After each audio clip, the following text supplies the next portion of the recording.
Hotep. Hey, this is Michael Imhotep, founder of the African History Network, host of the African History Network show.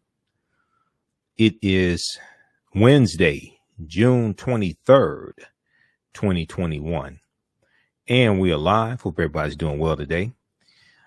So I'm a talk show host, researcher, lecturer, writer, and historian, for those that don't know. And I wanted to come on and talk with you all for a few minutes to let you know about a new online course that I teach that is starting up on Sunday, July 4th, the 4th of July, Sunday, July 4th, 2021, 2 p.m. Eastern Standard Time. We have a new section of Ancient Kemet, the Moors, and the Maafa, Understanding the Transatlantic Slave Trade, what they didn't teach you in school. We have a new course starting up. This is an online course that I teach. I've been teaching it since 2017, actually. And a lot of people have been asking you. You hear about it on my radio show. I'm on 6 days a week, the African History Network show. And a lot of people have been asking and saying, hey, let me know when a new class is starting up because I want to take it. Well, we have one starting up Sunday, July 4th, 2021. It's going to be 2 p.m. to 4 p.m.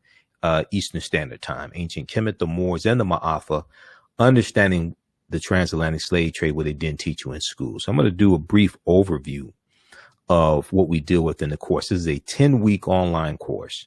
We deal with thousands of years of history, and we deal with what led up to the transatlantic slave trade taking place as well. Okay.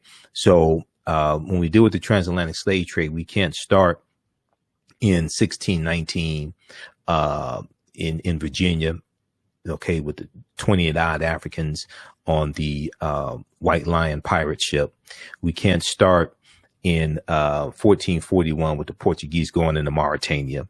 We have to deal with thousands of years of history and ancient Africa, Nile Valley region of Africa, and what leads up to the transatlantic slave trade taking place, okay, to better understand this.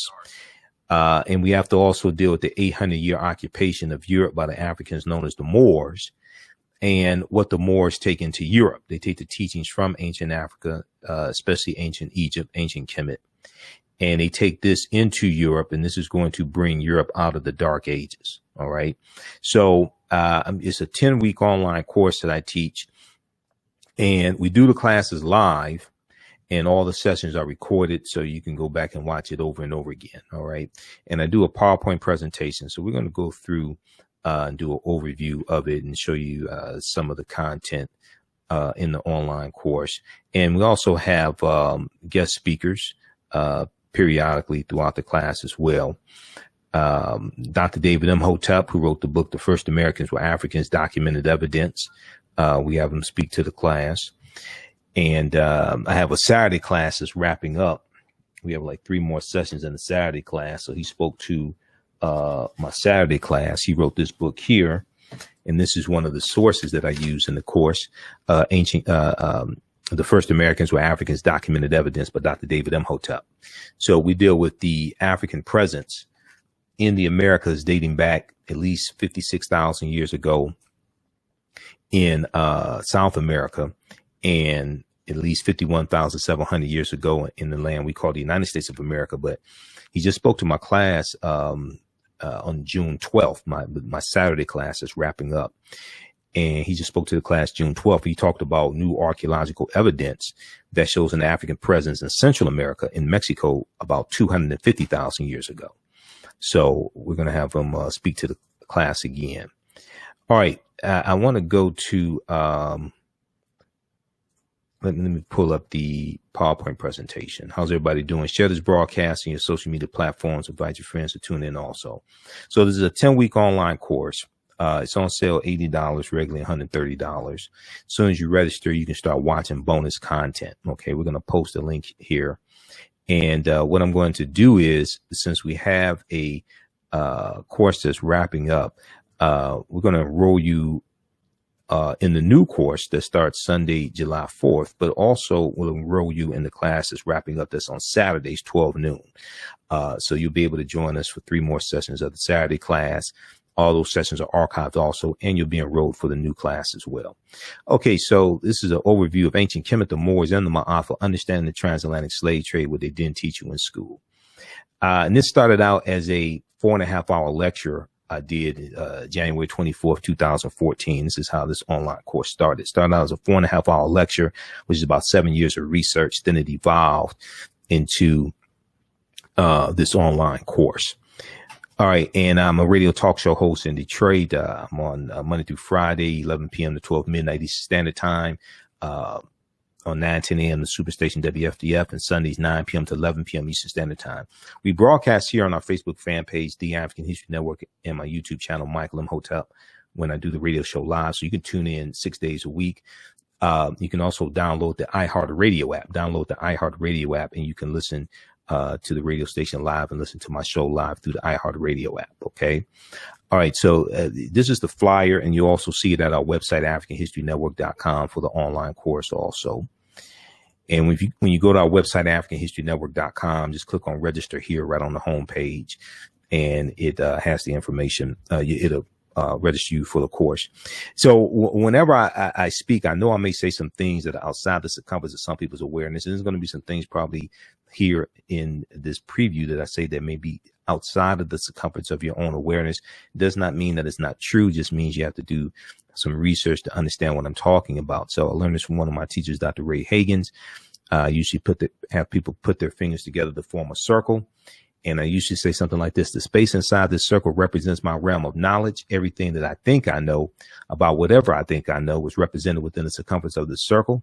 I must keep in mind that there's still things to know that exist outside the circumference of my own awareness. Okay. So just because you know everything that you know about what you know does not mean you know everything there is to know about what you know. Okay. There's still things that exist outside the circumference of your own awareness. Okay. So we have to keep that in mind. All right. Okay. Now, if we look at this here, let's continue. So a lot of people, one of the people we deal with in the online course, we talk about Imhotep, and Imhotep ties into history as well. So a lot of people ask, how you pronounce your last name. It's Imhotep. Imhotep means he who comes in peace in the ancient Middle Netter language. Okay. Imhotep was also a person, a living person. He was one of the greatest people who ever lived in human history. Middle Netter is the ancient language of the ancient Kemet II, or the ancient Kemites, or ancient Egyptians.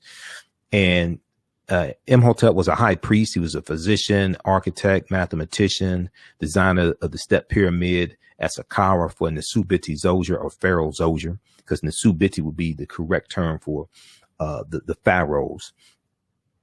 And this was in the third dynasty. Designer of the step pyramid at Saqqara in the third dynasty for Nesubiti Zoser. He was also known as the world's first multi-genius. Okay. You see him living around 2780 BC to 3000 BC, somewhere between there, depending upon which timeline of history that you use. The dates may be 200 or 300 years off. Okay. Something like that. But you'll see him living anywhere from 2780 BC to 3000 BC, because we know at least 130,000 years of our history has been stolen. I go with the oldest dates I can find. Okay. Now, also, I encourage people to check out this book here by Dr. Molefi Keti Asante. All right. This is the Egyptian philosophers. The Egyptian philosophers. The Egyptian philosophers, ancient African voices from Imhotep to Akhenaten. And this deals with ancient African philosophers. Ptahhotep, Imhotep, Kunanup. He goes through and lists a number of ancient African philosophers before Aristotle, Socrates, Plato, Kagimni, Sanchi. So he has a number of them. Okay. This is in ancient times. So check this out from Dr. Molefi Keti Asante. the Egyptian philosophers, ancient African voices from Imhotep to Akhenaten. All right, let's continue here. How's everybody doing? Share this broadcast on your social media platforms. Invite your friends to tune in as well. We posted the link here. You can go ahead and register for the online course. As soon as you register, you start watching the bonus content. You can watch the class that I do currently on Saturdays that's wrapping up. We have like 3 weeks left. All that content is archived. You can start watching that, and you'll be registered for class number 1 that starts Sunday, July 4th, 2021, 2 p.m. Eastern Standard Time for the 10-week online course. So this is Imhotep. These are famous statues of Imhotep. Okay. Famous depictions of him. This is Imhotep, and this is not Imhotep. In the 2001 movie, The Mummy Returns, the villain's name was Imhotep, or one of the villain's names was Imhotep. Consequently, many of our children think that one of our greatest ancestors was evil and not of African descent. So they have this Arab Eurasian looking depiction of Imhotep, played by actor Arnold Vosloo.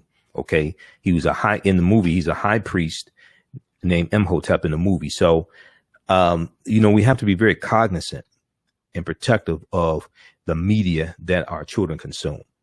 Okay, because this is one of the main ways that our children are attacked. They're attacked through the media, and this is programming. All right. Okay. So right now, if you watch my show, you hear me talking about the attacks on critical race theory, the attacks on the 1619 Project. All this is taking place. Backlash from Juneteenth, attacks on Juneteenth from the right wing. All what we're going to see, all this is dealing with history. And this all ties into what's taking place right now. Almost 400 voter suppression bills in 48 state legislatures.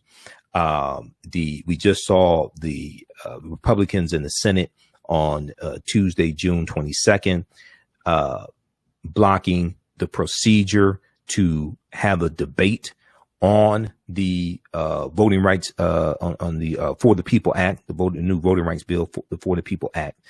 We see all these things taking place. They all tie into history. Okay. And we saw a lot of that also with the 100th commemoration of the Tulsa Race Massacre, June 1st, 1921. And then we saw it June 1st, 2021. All this ties into history as well. Okay. So these are many of the things that we deal with in the class, and we deal with how history and politics and laws intersect, how they collide. This is why we deal with a chronology of history. We're going to deal with tens of thousands of years of history and bring all this up to the transatlantic slave trade and go through the transatlantic slave trade up to the basically up to the Civil War. Okay. All right. Now I want to go through and just show you a few recent articles, and we see how all this collides, and this attack collides from Republicans, from the right, and they're trying to shut down discussions of critical race theory, shut down. And most of them can't tell you what critical race theory is, but they're trying to shut down discussions when it comes to systemic racism, teaching the history of slavery, etc. All right. And if you watch my show 6 days a week, we go through and break all this stuff down. Okay. So if we look at this here, now this article is from USA Today.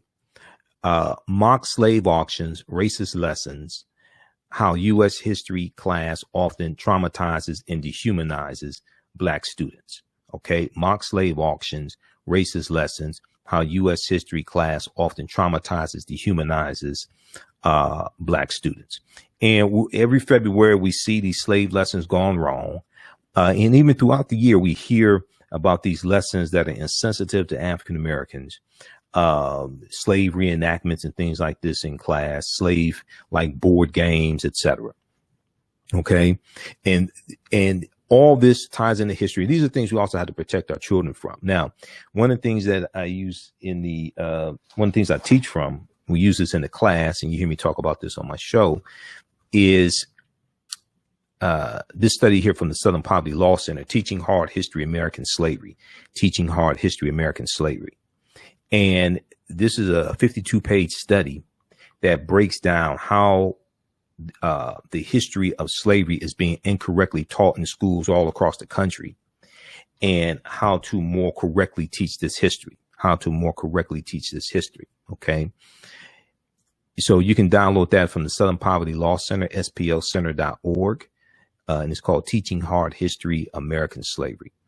We'll post the link here for you as well. And you can download, it's free to download. Every school district in the country should be using this, because if they did this, and then also lays out numerous strategies and different ways to more correctly teach the history of slavery also. Okay. If school districts use this, it'll make a big difference. We'll talk about this more in just a minute here. Now, this is another article here. This is from February 10th, 2021. Republican state lawmakers want to punish schools that teach the 1619 Project. Republican state lawmakers want to punish schools that teach the 1619 Project. And what we've seen is that because of the executive order that Donald Trump did in September 2020, banning critical race theory and different types of diversity training, things like this. This is where the attack on critical race theory from Republicans really started, going back to September 2020. Critical race theory is a 40-year-old theory. It's a 40-year-old ideology that is taught not in K through 12, but is taught in graduate schools, basically graduate schools in college and law schools. It's a legal analysis. It's not taught in K through 12. So, but you hear this hysteria coming from Republicans, and you have about 20 different states that have passed some type of law banning critical race theory, and all they're trying to do is galvanize support amongst their followers, galvanize support amongst Republicans, because they're not passing or advocating from bills in the House of Representatives or the U.S. Senate that are in general beneficial to everyday Americans. So they're fighting these culture wars, fighting these culture wars, trying to galvanize support and win back the House of Representatives and the U.S. Senate in the 2022 midterm elections. Now, we know we just celebrated Juneteenth, and Juneteenth is a federal holiday now. It passed the House of Representatives and it passed the Senate because there was no opposition to it in the Senate. So it just passed. They didn't take a formal vote in the Senate, the yay or nay vote like they did in the House. Okay, there were 14 Republicans, 14 white male Republicans who voted against Juneteenth becoming a federal holiday in the House of Representatives. Check out the African History Network on Facebook and Michael Imhotep on YouTube, and you can see the broadcast I've done dealing with the real history of Juneteenth. But when we understand this history, and the more we understand about this history, the more we understand ourselves. Our history gives us our values, our interests, and our principles. This gives us a cultural paradigm we see reality through, but this influences our economic empowerment and political empowerment. This teaches us about the politics and the laws and policies that need to be put in place so we understand the past. We can better prepare ourselves for the future. Okay. And what you do for yourself, what you do to yourself, and what you allow other people to do to you and get away with is based upon what you think about yourself. What you think about yourself is based upon what you have been taught about yourself. What you've been taught about yourself is based upon everything you've read, heard, and seen about yourself. So all these laws and policies that we're advocating for, whether we talk about the George Floyd Justice and Policing Act, whether we talk about debt forgiveness for student loans, all this comes out of a historical context. And most of these things we can trace back to a legacy of slavery as well. Whether we talk about reparations and Juneteenth is directly related to reparations, repairing the damage of slavery. All this is connected. But this article here from the New York Times, and we talked about this on my show as well. This article here from the New York Times, this is from, what date is this? This is from, let me flip over and look at the article from the Times. I think this was July 16th. Okay. July 16th, 2021. Most Americans know little or nothing about Juneteenth poll finds. Most Americans know little or nothing about Juneteenth poll finds. It's about 60% of Americans know little or nothing about Juneteenth. Now, African Americans have been celebrating Juneteenth to various extents. since 1866. If 60% of Americans know little or nothing about Juneteenth, how much do they know about slavery? America must have a massive history lesson. America must have a massive history lesson. And many African Americans don't know about slavery, don't really understand the history of slavery, etc., and Reconstruction, what happened after slavery. So Americans in general are very ignorant of history. And we see this also when we look at January 19th, 2021. There was a story from CBS this morning. And they did a story how most Americans don't know what's in the U.S. Constitution. Okay. Then we look at studies from AL.com, Alabama.com. 2/3 of Americans cannot name the three branches of government. Okay. 2/3 of Americans cannot name the three branches of government. So when we go through and look at this, people's understanding of history largely influences who they vote for, the policies they support, and who they vote for political office. When you have elected officials who are ignorant of history, okay, oftentimes they're voted into office by people who are ignorant of history as well. Okay, so when we try to get our issues and concerns met, all this is dealing with historical context. And people who are ignorant of history are not fit to serve in political office, state legislature, U.S. House of Representatives, U.S. Senate, president. Okay, it's too much damage that they can do. That's too much power for ignorant people to have. If you read this article here from AL.com, Alabama.com, 1 in 5 Americans can't name a single branch of the U.S. government. This is from September 19th, 2019. Okay. 1 in 5 Americans can't name a single branch of the U.S. government. Now, Senator Tommy Tuberville from Alabama, when he was running for the Senate, he could not name 3 branches of government. Okay. All right. Judicial, executive, and legislative. He cannot name the 3 branches of government. He's running for a U.S. Senate to be a U.S. senator. He won the U.S. Senate seat. He also could not explain the 1965 Voting Rights Act, and he's from Alabama. We know Selma, Alabama was ground zero for the fight for the 1965 Voting Rights Act. If we look at this article quickly here, 1 in 5 Americans can't name a single branch of the U.S. government. Now, all this ties into history, and this deals with what we deal with in this 10-week online course. Okay. And politics is the legal distribution of scarce wealth pound resources and the writing of laws, statutes, ordinances, amendments, and treaties, their adoption, interpretation, and enforcement. This is all connected. Politics is the legal distribution of scarce wealth pound resources and the writing of laws, statutes, ordinances, amendments, and treaties, their adoption, interpretation, and enforcement. So a recent survey found America may need to go back to civics class. Civics largely has been taken out of the schools. Unfortunately, this is why we have to teach this to our children, and civics has to be put back into schools. Annenberg Public Policy Center's Civics Knowledge Survey found only 2 in 5 American adults, or 39%, could correctly name the 3 branches of government. Only 39% could correctly name the 3 branches of government. Okay. So you're looking at about close to 2/3. We're looking at about 61% who could not name the 3 branches of government. Almost 2/3 of Americans cannot name the 3 branches of government. That figure was the highest in 5 years, up from 32% the previous year. Okay. So in 2018, it looks like 2018, only 32% of Americans could name the 3 branches of government. It makes no sense. But then you see how a lot of these ignorant Republicans get elected into office, and some ignorant Democrats like Kristen Sinema of Arizona. Okay. People don't understand history, don't understand the Constitution, things like this.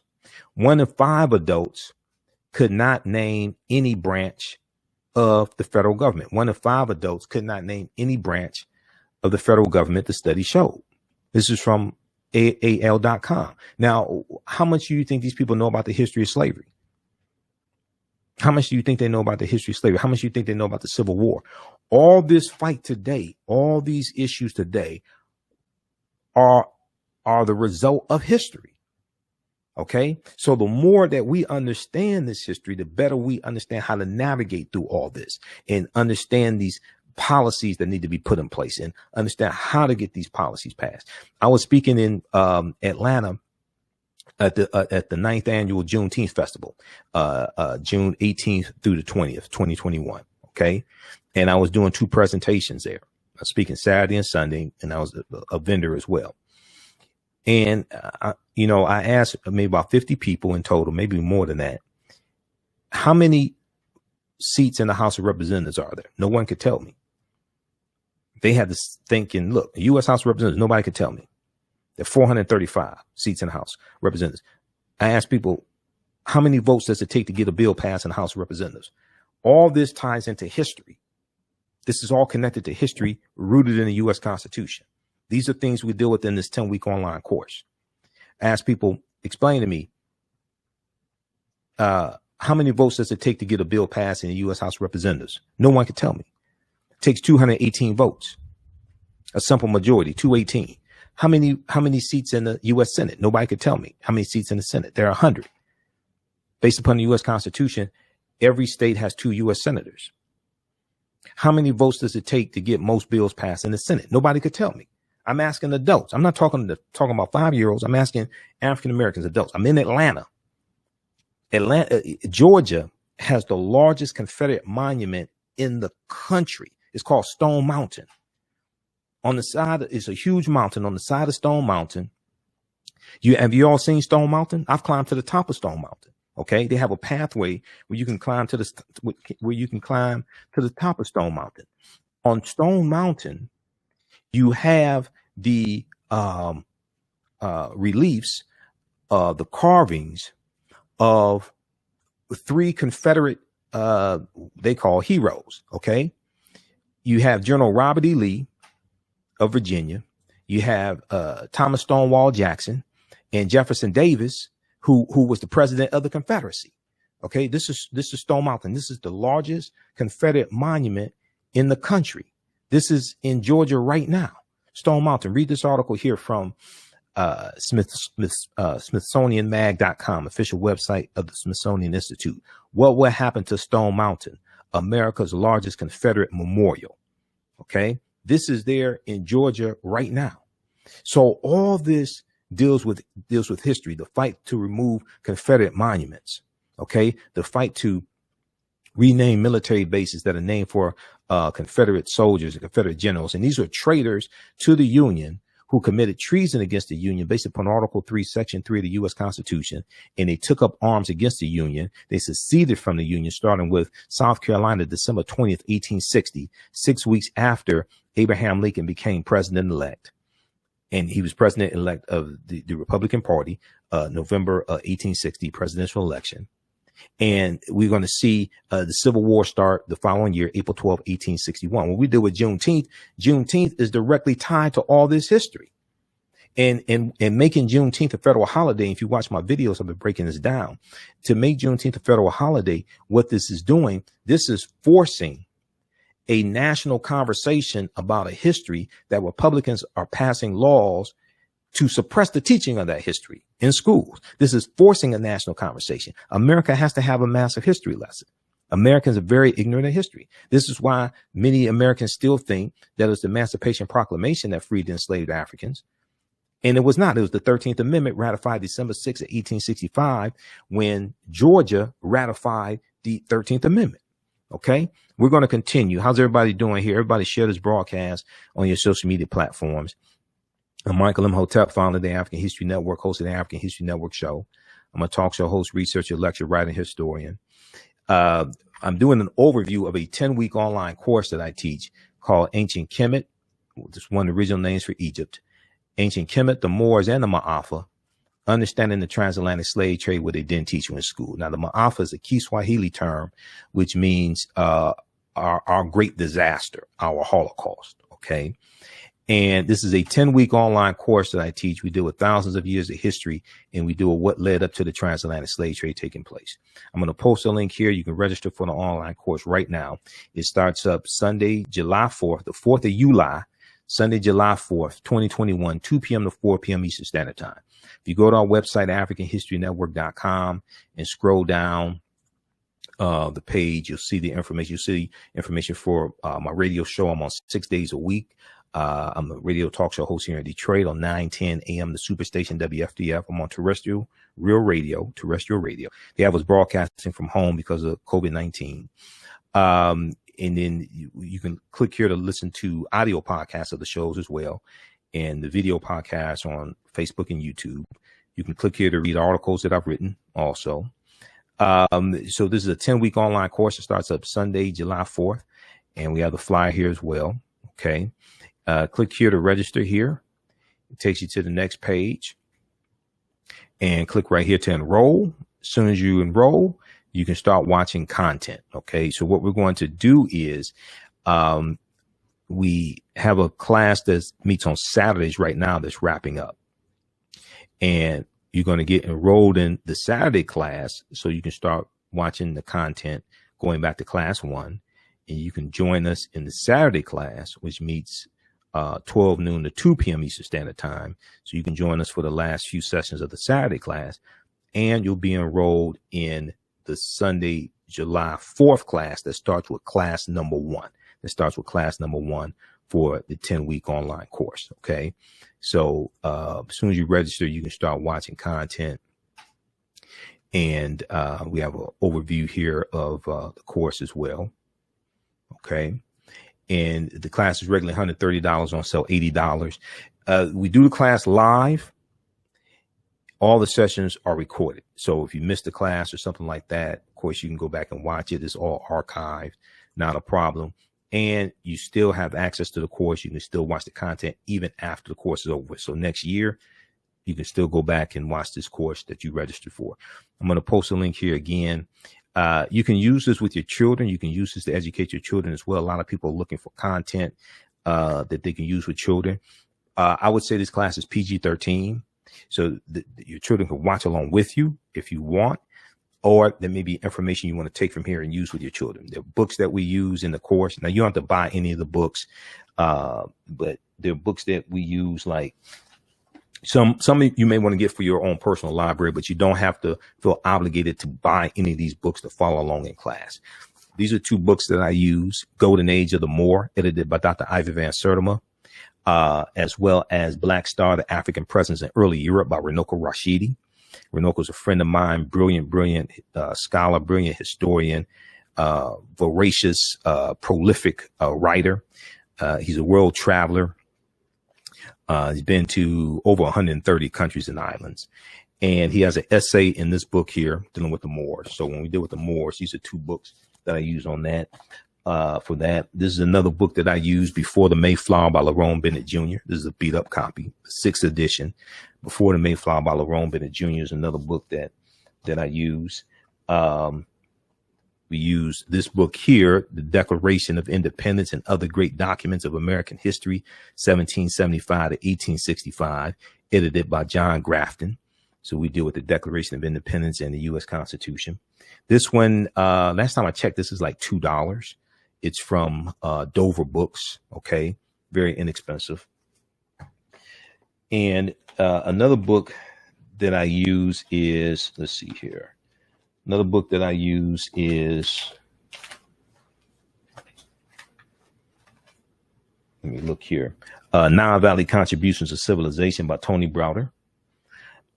We also use this one here. Now, this book is out of print, but Dr. David Imhotep comes and speaks to my class live. He's a friend of mine. A lot of these scholars are some of my teachers. So some of them we have speak to our class live.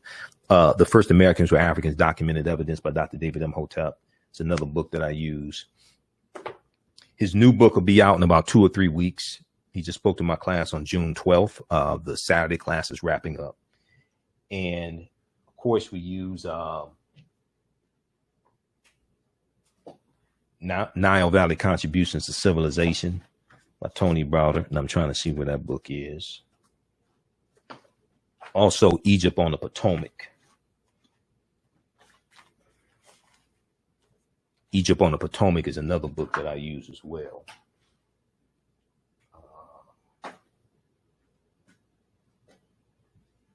Okay, I'm not sure what those are.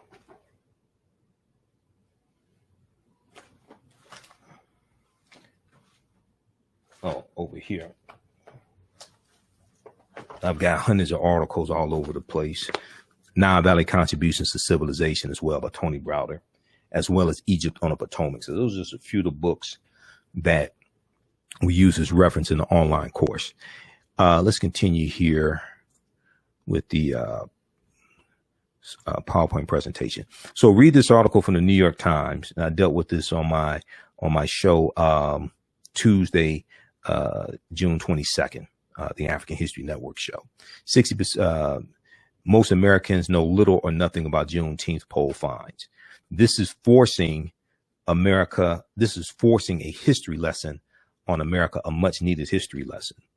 So yeah, this is Teaching Hard History, American Slavery from the Southern Poverty Law Center. Okay, this is the cover of the study that I was talking about. This one right here, this study here. And you go to splcenter.org, you can download it, splcenter.org. And this is one of my teachers, Dr. Leonard Jeffries, who I actually talked to yesterday.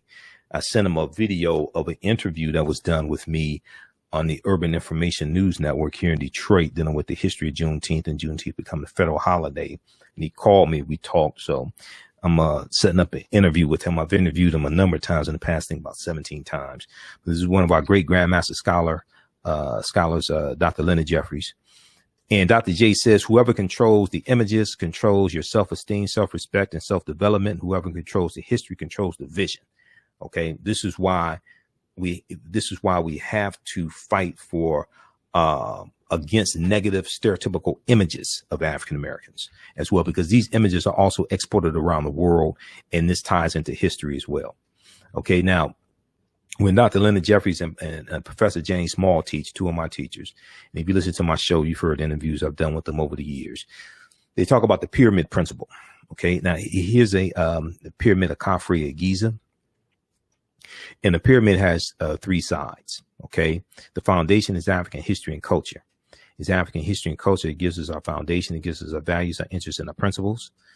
And this influences our political empowerment as well. Okay, our values, our interests, and our principles. This gives us a cultural paradigm that we see reality through. And this influences how we engage in economics. Okay, do we use European capitalism to engage in economics, or do we use African concepts of economic empowerment, which are the co-ops, the cooperatives? Okay, which are concepts that we brought with us from Africa. If you read Collective Courage by Dr. Jessica Gordon Nimhart, Collective Courage, which deals with a history of cooperative economics and the co-ops that we had. Where's that book? Collective Courage. Right here. Collective Courage by Dr. Jessica Gordon Nimhart. This deals with the co-ops that we had, even during slavery. The things like the Free African Society of 1787, the Colored Merchants Association, founded about 1928, which comes out of the Negro Business League, the National Negro Business League, and the Colored Merchants Association was an association of African-American grocery store owners. The Colored Farmers Union, founded in 1886 in Texas, which grows to have about 1.2 million members. It's probably the largest co-op that we had. We have a deep, rich history of economic empowerment, but that's tied to the co-ops, the cooperatives, where the members are also owners, part owners. Probably the most well-known type of cooperative is a credit union. Okay, a credit union that comes from the co-ops. And this concept of cooperatives are concepts we brought with us from Africa. Okay, so we have a deep, rich history of this, but a lot of people don't know this. We were doing things like raising money for people who were in slavery, buying them out of slavery, You have benevolent societies raising money for burial costs for African Americans. We have a whole deep, rich history of cooperative economics. So cooperative economics is not black capitalism. It's not like capitalism dressed up in red, black, and green. Okay. The concept of the cooperatives is much different. Okay. So this is why we have to really understand that. But that comes from understanding African history and culture. That gives us our foundation that influences how we engage in economics, how we engage in political empowerment. We have to have a synthesis of all three of these as well. It's not just one. We have to have a synthesis of all three of these. Okay. Now, very briefly here, read this article from theatlantic.com. What kids are really learning about slavery? What kids are really learning about slavery? And this was the first article I saw that dealt with the study from the Southern Poverty Law Center. This article came out February 1st, 2018. What kids are really learning about slavery from theatlantic.com. And in the study, Teaching Hard History American Slavery from the Southern Poverty Law Center, they did a survey of 1,000 high school seniors about what they know about the history of slavery. Only 8% of high school seniors surveyed could identify slavery as the central cause of the Civil War. Only 8%. Fewer than 1/3, or only 32%, correctly named the 13th Amendment as the formal end of U.S. slavery. Only 32% knew this. Now, what this means is that most likely their parents didn't teach them, and probably their parents don't know either. Americans are very ignorant of history. When we deal with issues and policies pertaining to us, they come from a historical context, a legacy of slavery, Jim Crow segregation, housing segregation, different things like this.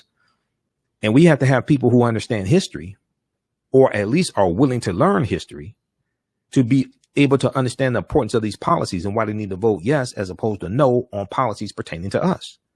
But we also have to understand this as well, because many of our people don't understand history. Half our people still think Willie Lynch historically existed. Willie Lynch never historically existed. Number one, not only did Willie Lynch not exist, the Willie Lynch letter has been proven to be a fraud. The Willie Lynch letter 1712. There are words in the Willie Lynch letter that didn't even exist in the early 18th century. And the syntax, the sentence structure of the English vernacular was different in the early 18th century than it is in the 20th century or the 21st century, late 20th century, 21st century. Dr. Kwabena Ashanti came out and admitted he wrote the Willie Lynch letter about 1970. It's a fraud. And Willie Lynch never historically existed. That's why you don't hear any abolitionists talking about Willie Lynch, or you don't find Willie Lynch anywhere in history. Now, there was a Captain Willie Lynch in the 19th century, but that's 100 years later. That's 100 years later. This is a different person. So let's continue here. So read this one here from theatlantic.com. Okay. And this shows how little 12th graders actually know about history and about the history of slavery. And fewer than half, or only 46% of 12th graders surveyed, identified the Middle Passage as the transport of enslaved Africans across the Atlantic Ocean to North America. So we have to educate our children on this. This is a study here, new study. This is an article from theroot.com. New studies find that positive feelings about blackness improve academic performance for black girls. This was an article in the Journal of Blacks in Higher Education, a study by Professor Sharita Butler Barnes at Washington University in St. Louis. So check that out. Very quickly here. Okay, this is the step pyramid at Saqqara that Imhotep was the architect of in the Supiti Zoser, or Pharaoh Zoser. This is an early form of pyramid building technology, the mastaba, the flat bench pyramid. The ones of Khufu, Khafre, and Menkaure, we see are much more intricate. We see that pyramid building technology evolves over hundreds of years. So here are some more of the things that we deal with in the online course. Okay. How's everybody doing today? How you all like this type of information? Share this broadcast on your social media platforms. Invite your friends to tune in also. We deal with what was the transatlantic slave trade. Okay. And once again, I do a PowerPoint presentation. We have book references, articles, video clips, etc. We do a what was the transatlantic slave trade. And I deal with a timeline of history as well that deals with tens of thousands of years of history, so we can frame the conversation properly, and we can understand chronology and cause and effect. So it's important to deal with chronology of history. What was the transatlantic slave trade? What were some of the events that led up to the transatlantic slave trade starting? What role did Christopher Columbus play? Columbus is crucial. It's essential to understand Christopher Columbus and the role Columbus played in spreading the transatlantic slave trade. It didn't start with him, but his 4 voyages starting August 3rd, 1492, when he set sail on the Nina, the Pinta, and the Santa Maria, helped to spread slavery and the attack on indigenous people. It helps to spread racism and capitalism, the exploitation of indigenous people. And we're going to see the Spanish conquering areas, Haiti, Puerto Rico, Cuba, Honduras, Panama. They're also setting up these sugarcane plantations as well. They're killing the indigenous people. They are bringing in Africans, shipping in Africans, enslaving them as well. And we're going to see the transatlantic slave trade really explode from this, and as well as the Asiento de Negros of about 1517, signed by King Charles V, also known as King Charles I.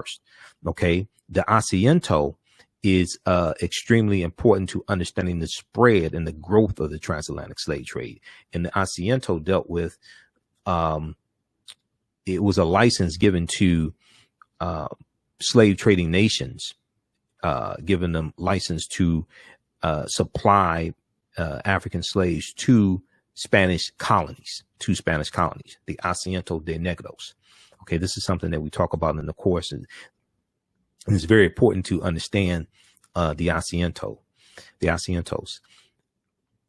What role did Christopher Columbus play? And the other thing that's really important to understand about Columbus is when you look at where Columbus went on his 4 voyages, and we'll show you this in just a minute, Columbus never came to the land that we call the United States of America. Columbus never came to the land that we call the United States of America. The closest he came here was Cuba, which is 90 miles away. So all the statues of Christopher Columbus around the country, that largely comes from the Italian American influence and Italian Americans pushing for this. Okay, all those statues really should come down. Okay, he was a terrorist. He inflicted genocide amongst the people, and he's not somebody that should be honored. We see more and more cities and states are celebrating Indigenous Peoples Day, but Columbus was a master of genocide. This is not somebody that we should be celebrating, especially African Americans, because a lot of people he was killing were African Americans also, were African people. All right, now,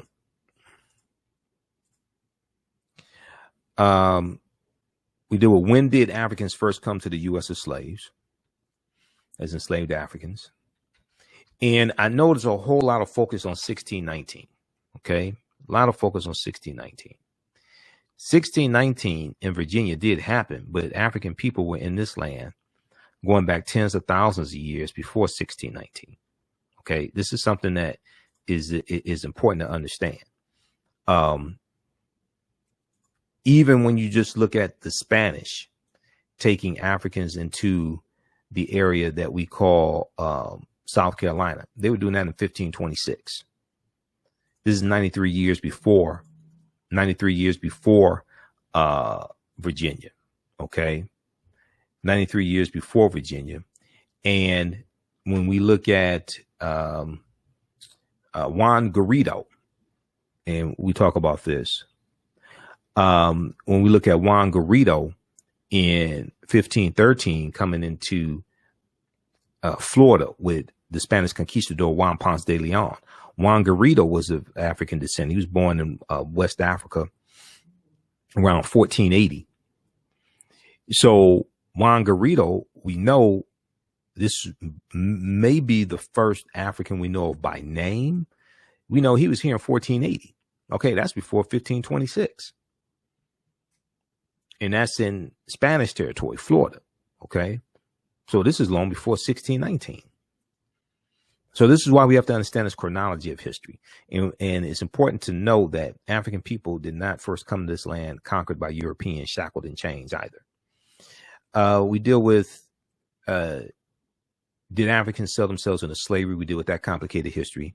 Were African people in America before the slave trade? Yes, we were. Okay. Yes, we and when you read the first Americans were Africans documented evidence, and this is why this is one of the sources I use in the class. We were in this land before Native Americans came into existence. We were in this land before Native Americans came into existence also. Okay. The first Americans were Africans documented evidence by Dr. David Imhotep.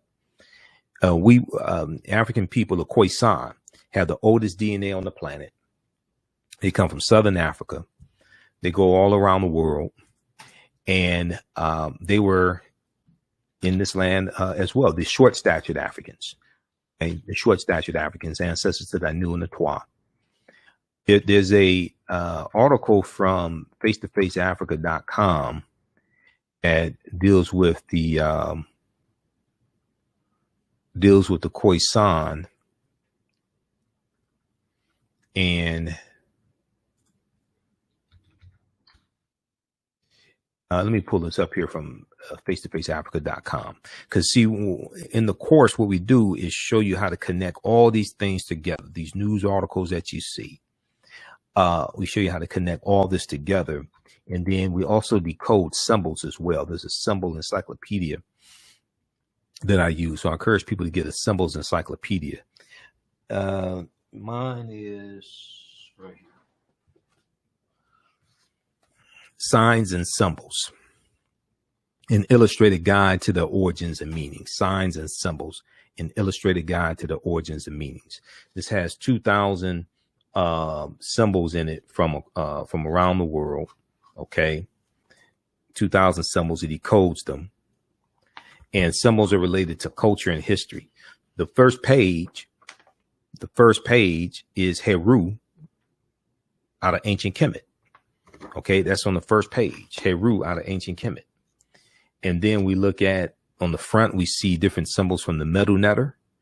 Okay, we see the Eye of Heru, we see a pyramid. And then on the back, we see some of those same symbols. Then we see the Ankh, the African key or African symbol of eternal life, the Ankh. And we know that plays a part in the story of Asar, Aset, and Heru. And Aset being impregnated with the virgin, the virgin Aset being impregnated with the baby Heru, who's going to be born on December 25th. All this is connected. This comes out of ancient African mythology, spiritual systems. This is all connected. All right, now. So this article here from Amazon, from dealing with Amazon.com. This is from face-to-faceafrica.com. Africa's oldest ethnic group fights to keep ancestral land away from Amazon reach. Amazon.com reach. This is from June 4th, 2021. This is a Khoisan man. Amazon is looking to build its new African headquarters in Cape Town, South Africa, in a project that will take between 3 and 5 years. However, the land on which the multi-billion-dollar corporation seeks to put its edifice belongs to the local Khoisan people, reputed to be the oldest existing people in the world. Read the rest of this article here, dealing with the Khoisan. Okay. These are the short-statured Africans. They're the ancestors to the Anu and the Twa. They go all around the world, and they were here in this land as well. All right. How y'all like this type of information?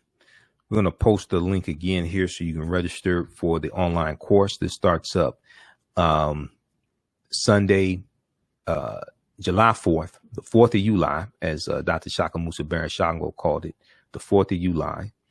He wrote the books African People and European Holidays and Mental Genocide, Book 1 and Book 2.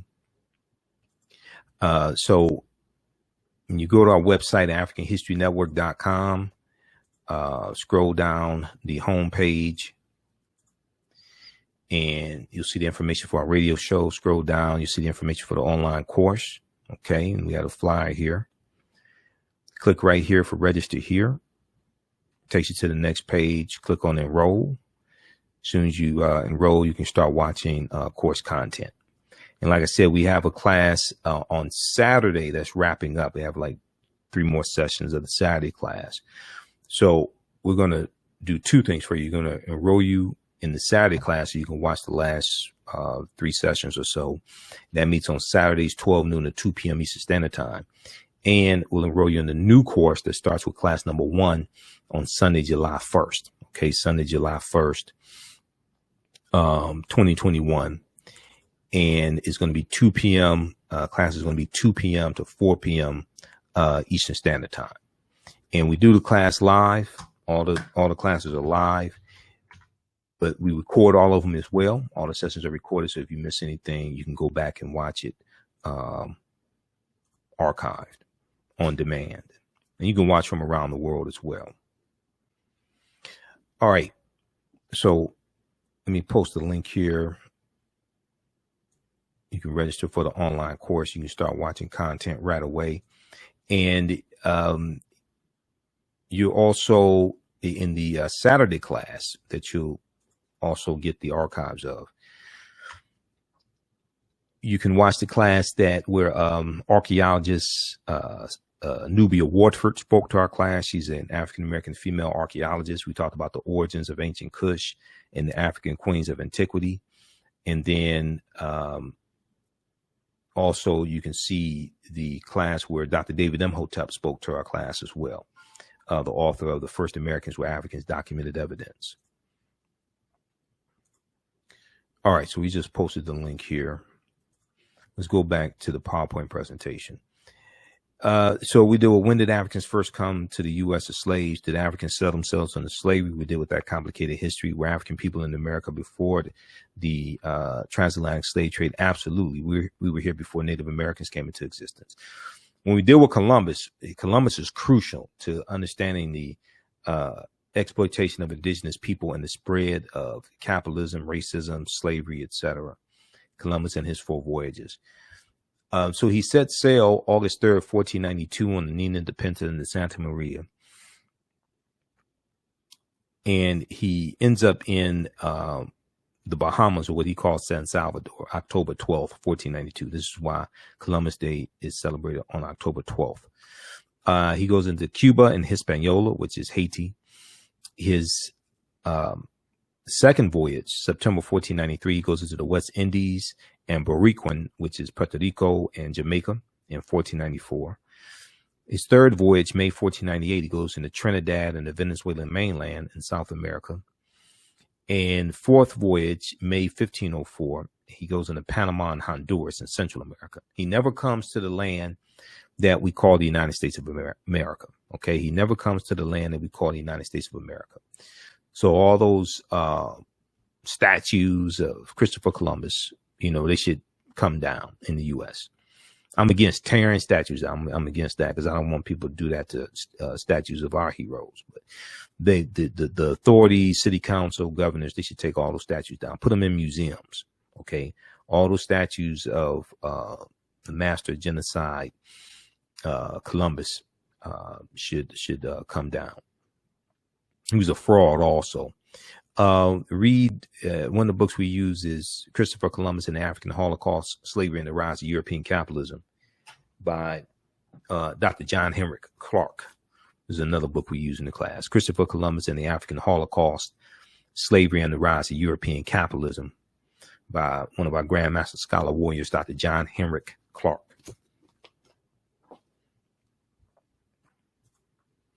All right, let's continue here quickly.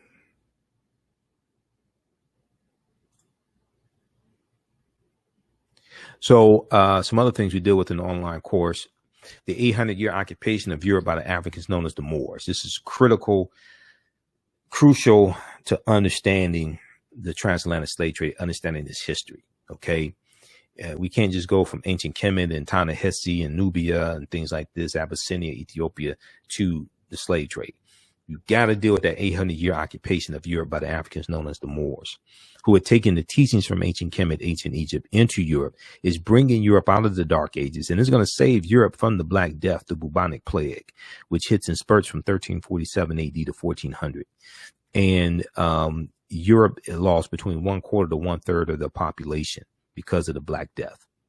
And they're coming out of the Dark Ages, and they're going in and conquering people's land, extracting the mineral wealth out, setting up sugarcane plantations, and Europe is rebuilding itself as well. Okay, so they go from the Dark Ages into the Renaissance age, which is an age of enlightenment, allegedly. We do with shocking archaeological discoveries that are causing experts to rethink everything. Insurance companies that took out insurance policies on slave ships and enslaved Africans on plantations. Freemasonry, America, and the founding fathers. The origins of the term America, Africa, and more. So there's a lot we deal with. This is a 10-week online course here. The problem with slave movies, why are we being bombarded with slave movies and slave-themed TV shows? And this is something I talked about even when the TV show Underground was on. You know, we're the TV shows about Africans in antiquity and ancient Kemet and Ta-Nehisi when we ruled nations. Okay. Well, where are TV shows like that? If you're going to have TV shows like Underground, you're going to have TV shows during slavery. Okay. Where are TV shows, of Africans in antiquity when we were ruling empires in Ghana, Shanghai, and Mali, different things like that. We do it Asar, Aset, and Heru, and the origins of the Immaculate Conception story. And what you're going to see is a lot of these. You're going to see that a lot of these stories that we see now. This may go outside the circumference of some people's awareness, but a lot of the stories that we see in Christianity or in other religions are going to be adaptations of much older stories coming out of ancient Africa. And they're going to be adapted to various people's cultures, and the names are changed and things like this. Okay. But we see this even with the Helios Biblos, or the Sun Book, or what we call the Holy Bible.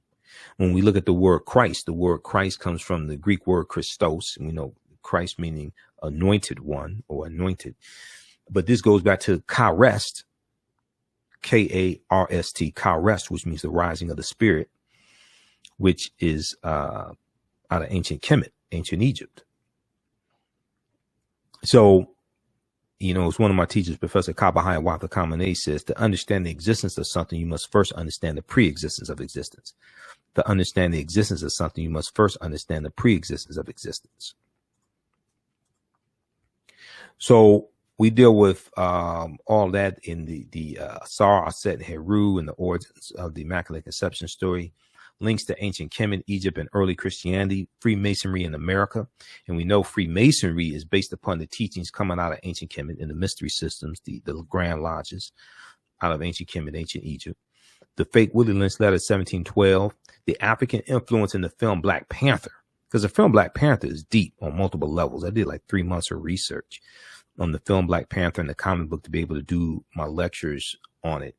And, you know, the language spoken in the film Black Panther is isiXhosa, which is a Bantu language, is a real African language.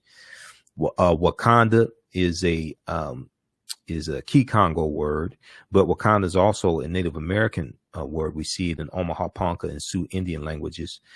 It means possesses secret powers, Wakanda. Now, what was the transatlantic slave trade? The transatlantic slave trade was the forced journey of African people from Europe to Africa to the Americas. Trinkets from Europe exchanged for Africans, or used, or they used money to purchase them. It lasts from basically the 1440s to 1865, right about 1441, with the Portuguese going into Mauritania. What was the Middle Passage? The Middle Passage was the leg of the triangular trade from Africa to America, or the New World.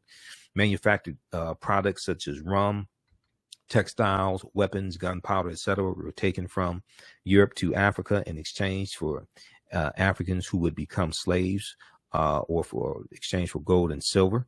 The African slaves were then sold in the Americas Caribbean, etc., for raw materials such as sugar, molasses, which was turned into rum, tobacco, later on cotton, and also for fish, flour, and foodstuffs. Okay, this deals with the Middle Passage. So we go through and break down all this, show you step by step. We have maps, etc., to get a better understanding of all this. And this brings you right up to today. We can go through a chronology of history. The attacks on the voting rights of African Americans. We can go back to 1890. We'll go back to 1870, actually.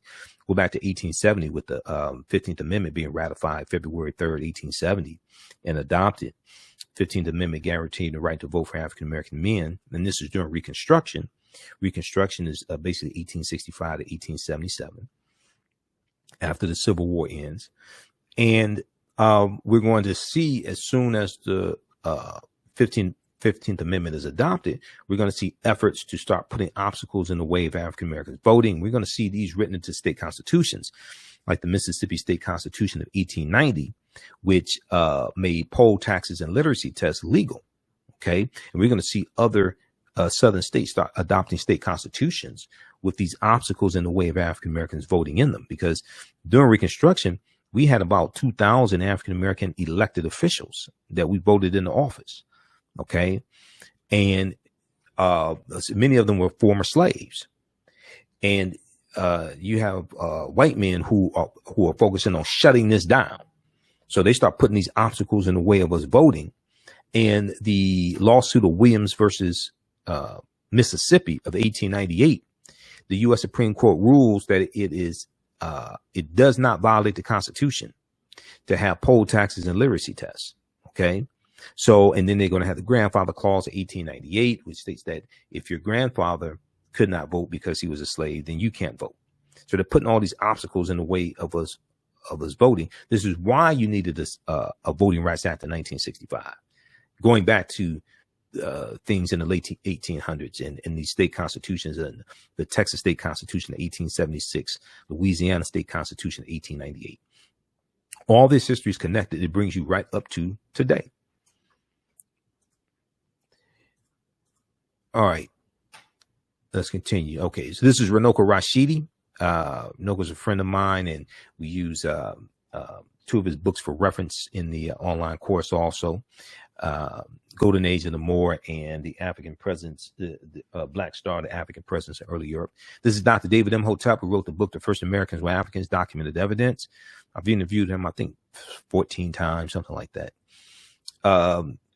His book has 713 footnotes and deals with the African presence in the Americas dating back at least 56,000 years ago and 51,700 years ago in the land we call the United States of America. Page 14 of his book deals with a discovery in Allendale County, South Carolina from 2004 that Dr. Albert Goodyear made. Okay, that Dr. Albert Goodyear made. And Dr. Albert Goodyear is an archaeologist at the University of South Carolina. They found 13 different types of evidence fairly documenting an African presence in South Carolina, dating back at least 51,700 years ago. 13 different types of evidence. They found artifacts, architecture, campsites, carvings, Egyptian writings, footprints in lava, genetic M174D haploid groups dealing with DNA and genetics, linguistics, skulls, skeletons, structures, and tools, okay, and paintings. Linguistics, paintings, skulls, skeletons, structures, and tools.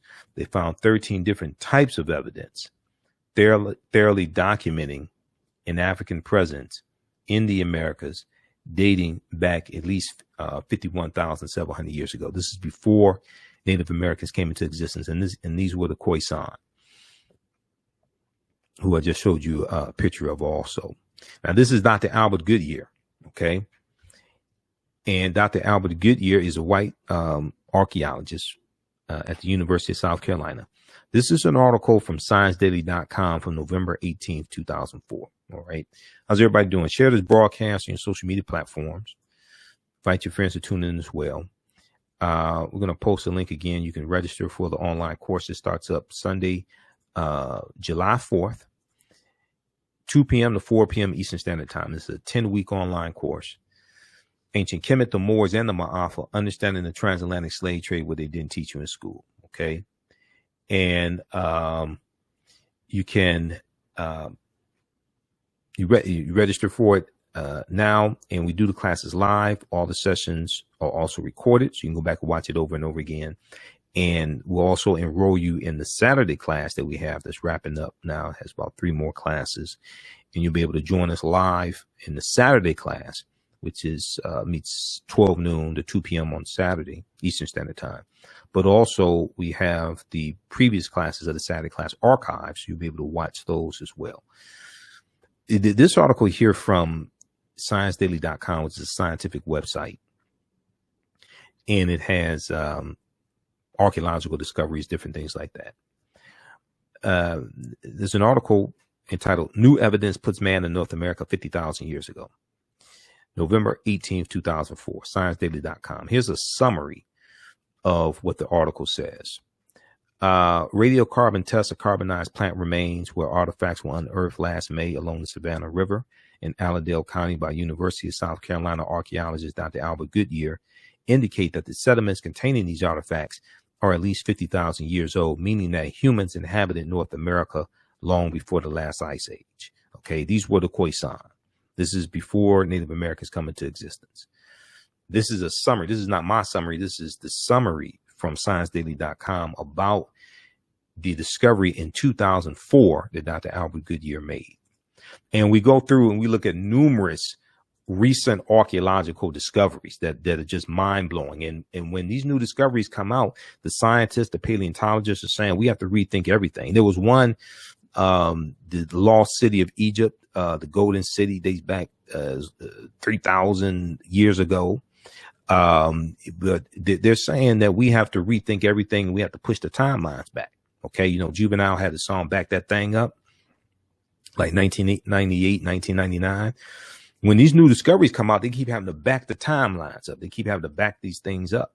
So the deeper they dig, the blacker the planet gets, the more research they do, the older we get. And these archaeological discoveries are coming out, you know, every other week, something like that. This is Dr. David Imhotep. He was interviewed on WKRP in Cincinnati, Channel 5. Let me play an excerpt of this interview. Just 1 second. This gives you some more background information because a lot of people don't know this information. I should say, and we have a picture of the book too. It's the first Americans were Africans, and we were talking about Dr. Ivan Van Sertima because I remember back in the 1980s, my dad took me to hear him. He came here to Cincinnati, and his book was "They Came Before Columbus," and he talked about how Africans were here. He had a lot of, great research information, and so it was just kind of eye-opening. But we haven't heard a lot about that recently. So tell us how you got involved here. I'm showing that Africans not only came for Columbus, they came for the Indians. You're going even farther back. I'm going farther back, at least 56,000 years old. Okay, now we've got a graphic up here about 130,000 years ago. Yeah, well, they sailed over here. And when I lecture, people say, well, wait a minute, humans weren't sailing right along. They weren't boating 130,000 years ago. And I beg to differ. Last year, New York Times quoted the BBC, and they wrote an article on how in Crete they have found a stone industry of stone tools dating back to at least 130,000 years. And Crete has been an island in the middle of the Mediterranean for 5 million years. So they had to sail, and it was a continuous civilization, which means they were going back and forth. They knew how to navigate. So if they got to Crete 130,000 years ago, it's easy 70,000 years later that they could make it to the Americans at 6,000. Right. That's really, how did you even get back to this research? I mean, this is just, did you start by reading They Came Before Columbus, and then you expanded on that research? Yeah, you see, 36 years ago, Dr. Van Sertima's book came out, and this information is piled on for 36 years. So many different things, so many cutting-edge articles and things have been found since then. Well, and tell us a little bit about these Africans who came before the Indians, before Columbus.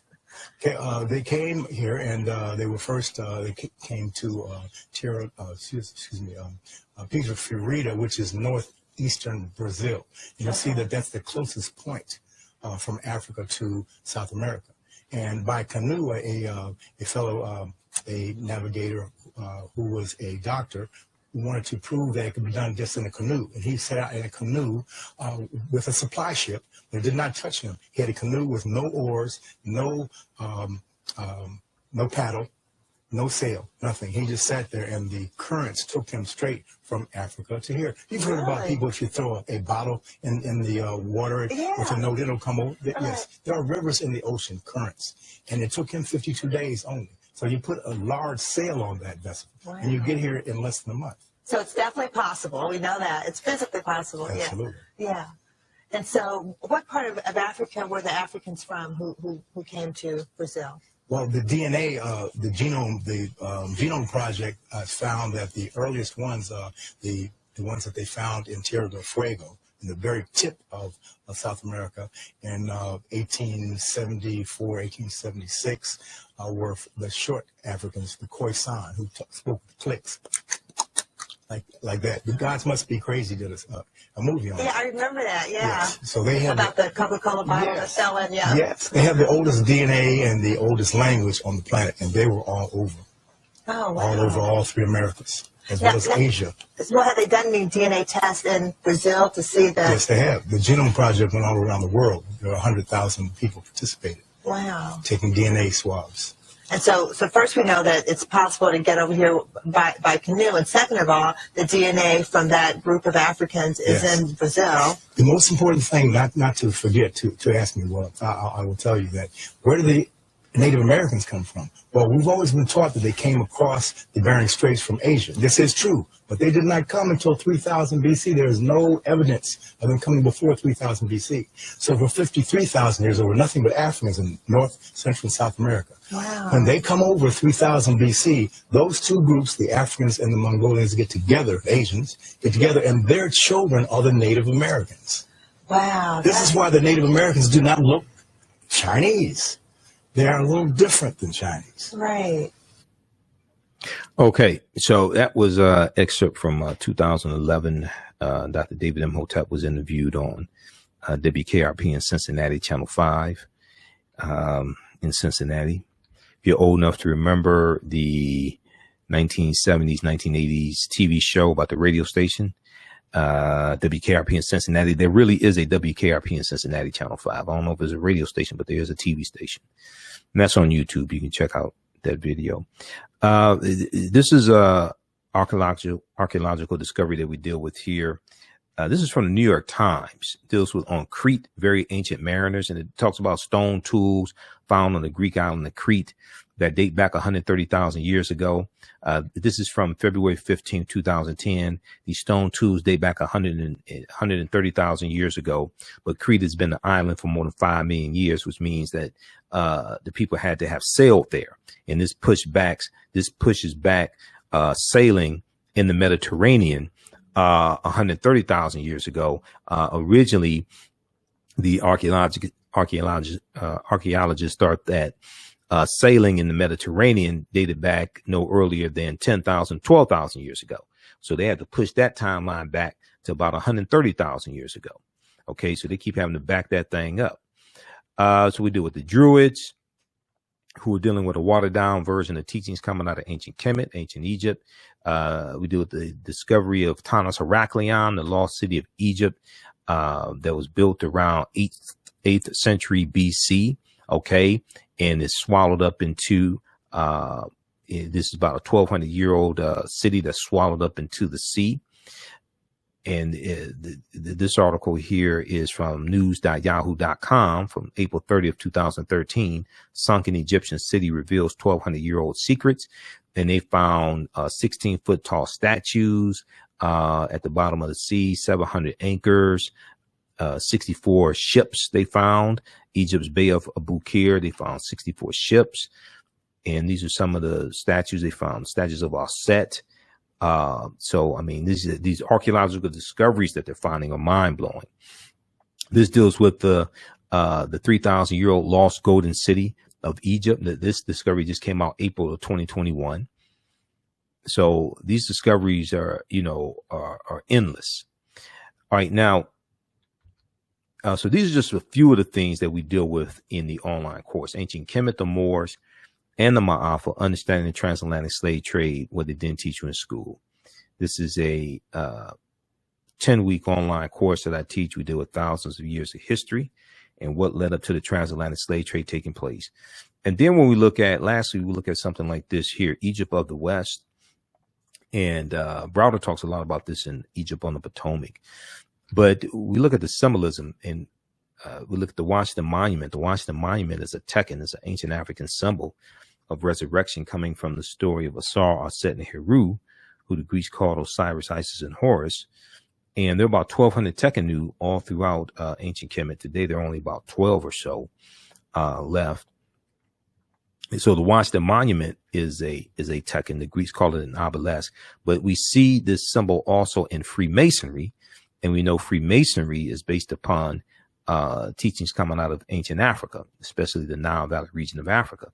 So if we look at the word Freemasonry, and this comes from Egypt on the Potomac by Tony Browder, the word Mason is derived from the Latin words mass and sun. Mason means child of light and expresses the desire to pursue light, which is a metaphor for the sun, which symbolizes knowledge. The term child of light or sons and daughters of light was first used to identify students who had completed 42 years of study in the temples of ancient Kemet, ancient Egypt. Many Masonic temples were modeled after the temples of ancient Kemet, places where light or knowledge was imparted in a series of steps or degrees,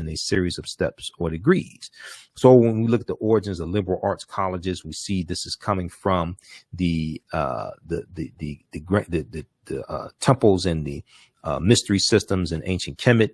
And if you read Stolen Legacy by George G.M. James, Stolen Legacy, he deals with the 7 liberal arts. Stolen Legacy by George G.M. James, and he deals with the 7 liberal arts and the trivium and the quadrivium and the rhetoric and the logic and arithmetic, things like this. So the concept of going to college, getting your credentials in a series of steps or degrees is an African concept. This is where this comes from. And this is where the liberal arts come from also. But we don't understand this history. Okay. This is coming from us. And historically, the concept of light was associated with knowledge. Okay. In school, if you have a child that's smart, you may say that's a bright child, B-R-I-G-H-T, associated with light. If it's a child that's not bright, you may say that's a dim child or dim-witted child. If you see a cartoon and the cartoon character, Doc McStuffins or Tom and Jerry or Mickey Mouse, whatever it is, Paw Patrol, my daughter likes Paw Patrol. If they have an idea, a light bulb may go off over their head, okay, to signify that they have an idea or a good idea, a bright idea, right? And so when we look at Europe in the Dark Ages, and Europe gets cast into the Dark Ages with the fall of the western portion of the Roman Empire in 476 AD, when the Vandals and the Visigoths come down and crush the western portion of the Roman Empire, it casts Europe into a period of darkness. This is ignorance. This is a period of ignorance, okay? Hundreds of years of ignorance, the Dark Ages. So all this deals with history and ties into ancient Africa. Look at pages 18 and 32 of Egypt on the Potomac by Tony Browder. Now, 50 of the 56 signers of the Declaration of Independence were Freemasons, and 13 of the 39 signers of the U.S. Constitution were Freemasons. 4 of the first 5 U.S. presidents were Freemasons, and there have been 14 Freemasons who have been U.S. presidents also. Here's a famous statue of Asar, Aset, and Heru, who the Greeks called Osiris, Isis, and Horus, and Aset was the virgin. Okay, who and you're going to find out that the Immaculate Conception story is thousands of years older than we thought, thousands of years before it resurfaced in the Helios Biblos, the Sun book, with the Virgin Mary and the baby Jesus. This may go outside the circumference of some people's awareness, but the letter J did not exist until 1630 AD. The letter J is derived from the letter I. The letter J is derived from the letter I. And when you look at the word Jesus in the dictionary and look at the etymology of the word Jesus, it takes you back to Yeshua. which is Hebrew. It takes you back to the Yeshua with the Y, because the letter J did not exist until 1630 AD. You can go to maybe like Britannica.com and look up the letter J, and it tells you the origins of the letter J. The letter J comes from is derived from the letter I. And in the historical origin of Christianity by Dr. Walter Williams in chapter 9. Chapter 9 deals with the whole history of the letter J. Okay. And I know Dr. Walter Williams, I've interviewed him a number of times also. This is from The Secrets of ISIS, the TV show that came on Saturday mornings on CBS. They had a Shazam and ISIS hour. And we didn't know that Isis was a copy. This white woman, Isis, was a copy of an African woman named Osset, who the Greeks called Isis. OK, this is where this comes from. When you watch this show, and on Hulu, I think they still may have episodes of it. At the beginning of the show, they talk about how she gets her powers from ancient Egypt, and they start talking about the names of Neteru, Hathor, Heru, all different types of things like this. But they're showing us ancient Egypt, ancient Kemet, but we don't know that they are co-opting it. OK, and we don't know it was an African woman, Isis, Osset. And so then from Osset with the baby Heru, born on December 25th of a virgin birth, you get the Black Madonna child that was worshipped all throughout Europe by Europeans. They still have statues of the Black Madonna child in Europe today, in Spain and Portugal and France and Russia, Czechoslovakia. They still have statues of the Black Madonna child. And then we get the white baby and Jesus from this also. OK. All right. So these are just a few of the things that we deal with in the online course. Ancient Kemet, the Moors, and the Maafa, understanding the transatlantic slave trade, what they didn't teach you in school. It's a 10-week online course that I teach. We did with thousands of years of history and what led up to the transatlantic slave trade taking place. Lastly, I talked about Black Panther. The language spoken in the film Black Panther is Isikosa. And Isikosa is the Bantu language. Bantu languages are a group of 500 African languages. 500 African languages belonging to the Bantoid subgroup of the Benue Congo branch of the Niger Congo language family.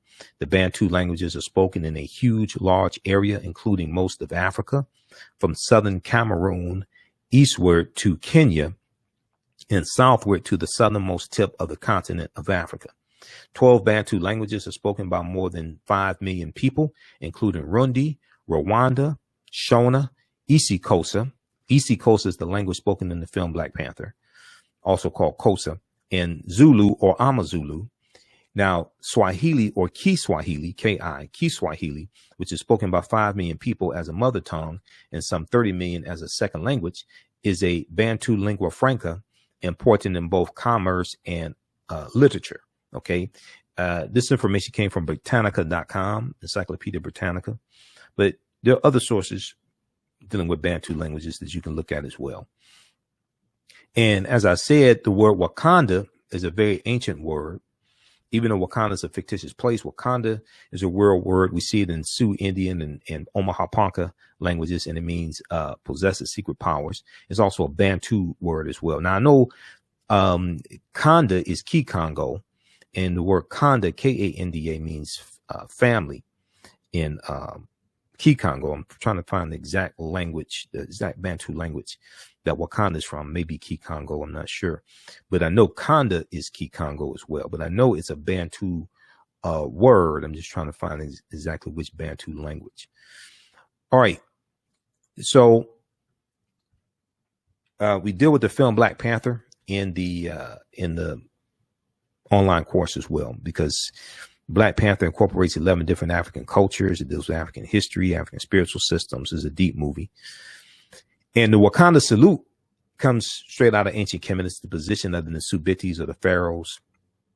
It's always right over left. It's a position of power of the pharaohs when they're deceased. When you have the Nsubitis, when you have the mummies, the tombs. So, and we see this go all around the world as well. Okay, you see this right over left, go all around the world. All right. So we'll post a link here for the online course as well. And it's at our website, AfricanHistoryNetwork.com. And we do the classes live. The class starts Sunday, July 4th, 2 p.m. to 4 p.m. Eastern Standard Time. We're going to also enroll you in the Saturday class that's wrapping up. That meets on Saturdays, 12 noon. As soon as you register, you can start watching archive content that we have right now. Classes 1 through 7 of the Saturday class. You can start watching that. And you'll be ready for a Sunday class that starts up Sunday, July 4th, the 4th of July, because they lied and said that it was Independence Day. Well, maybe their Independence Day, but they were still dependent upon slaves also. So we have this information at AfricanHistoryNetwork.com as well. Let's see. If we go to, when you go to our website, scroll down and you'll see information for the radio show and information for the online course. Click register here. It takes you to the next page. Click on enroll. As soon as you enroll, you can start watching the content. Okay. And the class is regularly $130. It's also $80. And you still have access to the course even after the 10-week course is over with. Okay. Because remember, we do the classes live, but they're all archived. You can watch from around the world. You can use this with your children. I would say it's PG-13. So it's not overly vulgar, and we don't do a lot of cursing, things like that. But, we have to deal with some violence and unpleasant topics as well, dealing with slavery. Okay. And if you want to support the African History Network, $, the AHN show through Cash App, $, the AHN show through Cash App. That helps us keep doing the research, stay on the air, keep broadcasting our show 6 days a week, pay some of the bills as well. $, the AHN show through Cash App. When it processes at our website, or when you click on the link, when it processes the payment for the course, you can do debit card or credit card. It processes it through PayPal. If you want to do it through Cash App, you can email me, ahnshow@AfricanHistoryNetwork.com, ahnshow@AfricanHistoryNetwork.com. And you can send it through Cash App if you like. Let me know it's for the course, so I know what it's for. And be sure to do $, the AHN show through Cash App, $, the AHN show through Cash App. And it says, it'll say Michael, and it'll show my picture there, because, I created this chart here because somebody set up some fake Cash App accounts, some fake African History Network Cash App accounts, and they've been stealing money from us. So I already reported them to Cash App. So you see the real one here is our tag is $, the AHN show, SHOW, and it says Michael, shows my picture. These other ones are fake ones. Okay. And they were all set up after I set up mine as well. Okay. All right. Look, we have to get out of here. Remember, at the African History Network, we focus on educating, empowering, and inspiring African people throughout the diaspora and around the world. Because right now it's correct your own behavior.